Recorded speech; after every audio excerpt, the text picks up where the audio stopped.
Tiniyak ni Philippine National Police Acting Chief Police Lieutenant General Jose Melencio Nartates Jr.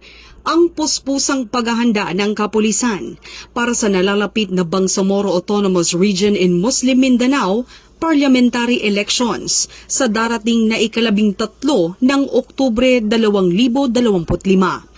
Sa isang ambush interview matapos ang kanyang unang command conference bilang pinuno ng PNP, sinabi ni Police Lieutenant General Nartates na kabilang sa mga naging pangunahing paksa ang seguridad ng nasabing halalan.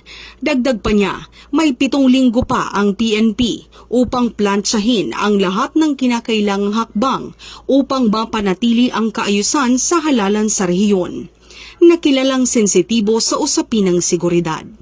Kasama sa tinalakay sa pulong ang pagtutok sa mga emerging challenges sa mga lalawigan, lalo na sa BARM, at ang mahigpit na koordinasyon ng mga lokal na opisyal ng pulisya sa mga regional command upang mapanatili ang katahimikan, patas na eleksyon at kaligtasan ng publiko.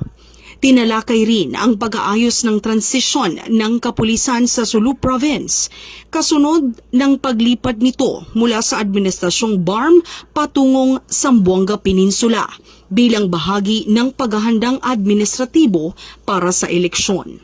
Ang command conference ay ginanap ilang araw matapos italaga si Police Lieutenant General Nartates bilang acting chief ng PNP noong Agosto 26 taong kasalukuyan.